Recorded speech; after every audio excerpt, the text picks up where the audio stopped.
Jusqu'au dernier souffle de la reine, Harry et William marquent leurs différences. L'aîné, William, est arrivé à Balmoral en premier ce jeudi au milieu de l'après-midi. Harry, l'éternel second, a atterri plusieurs heures plus tard, après l'annonce officielle de la mort de la reine Élisabeth II. Les deux frères, en froid depuis plusieurs mois, sont aujourd'hui réunis par le décès de celle qui a joué le rôle de grand-mère, de mentor, mais qui a toujours marqué la différence de rang entre les deux princes.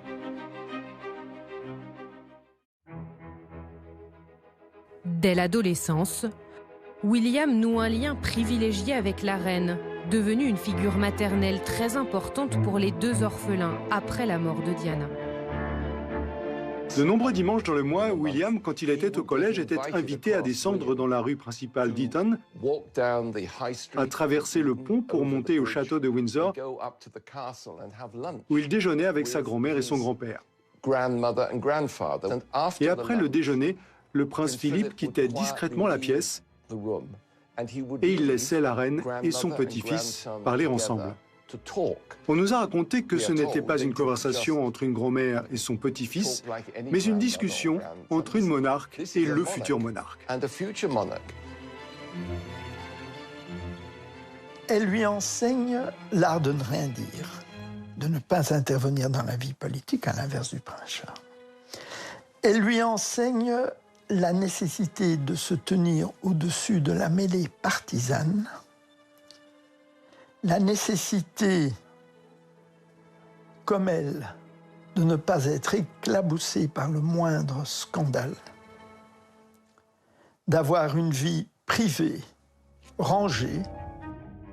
Dans la famille royale, à chaque occasion, tout vous rappelle votre rang. Lors des dîners familiaux, la reine et la reine-mère insistent toujours que William soit à côté d'eux et pas Harry, qui est rétrogradé en fin de table, parce que les tables chez les Windsor, c'est selon l'ordre de succession, qui est immuable. À l'hiver 2019, des photographes sont convoqués pour une séance de communication, comme la famille royale en a le secret. À quelques jours de Noël, Élisabeth II réunit à Buckingham Palace son fils le prince Charles, son petit-fils le prince William et son arrière-petit-fils le prince George. Chacun prépare son pudding de Noël.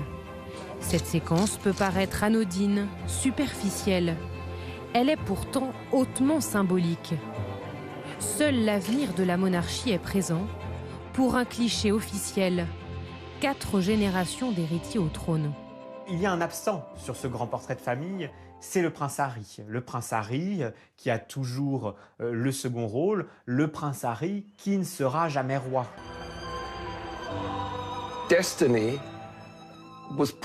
Le destin les a poussés vers 2 rôles distincts. L'héritier du trône pour William et ce qu'on appelle en Angleterre la pièce de rechange pour Harry, le numéro 2. Le système qui régit la monarchie britannique est très cruel. Ce n'est pas une question de talent, c'est une question de hasard. L'aîné obtient le poste et le suivant est sans emploi, et pas seulement sans emploi, c'est un adjoint. Il est censé patienter stoïquement, rester disponible au cas où il y aurait un travail à faire. Harry ne sait pas s'il pourra devenir roi un jour. Il faudrait pour cela que l'hélicoptère du prince William se crache et que George et tous les enfants de William soient avec lui. Alors, Harry deviendrait roi. Harry est donc condamné à rester dans l'ombre de son grand frère. Mais la reine Élisabeth II n'oublie pas pour autant de tisser avec lui une relation de grand-mère complice. Il y avait un lien très intense, privilégié entre Élisabeth II et ce petit-fils, Harry, ce rebelle qui jusqu'au bout l'aura été, mais qui malgré tout avait conservé l'estime et l'affection d'Élisabeth II. Pourtant, en 2020, quand il prend la décision d'abandonner ses fonctions royales avec sa femme Meghan Markle, leur relation se dégrade. On dit qu'Harry n'avait même pas prévenu sa grand-mère. On apprendra plus tard qu'il lui aurait envoyé plusieurs mails, mais que les conseillers d'Élisabeth II ne lui ont jamais donné de rendez-vous, d'entrevue avec sa grand-mère. S'ensuit un exil de Meghan et Harry au Canada d'abord, puis aux États-Unis. La reine leur enlève tous leurs titres royaux. Ils reprennent leur liberté. Ces prochains jours, la relation entre les deux princes sera scrutée avec attention. Harry va-t-il rester en Angleterre en attendant les obsèques?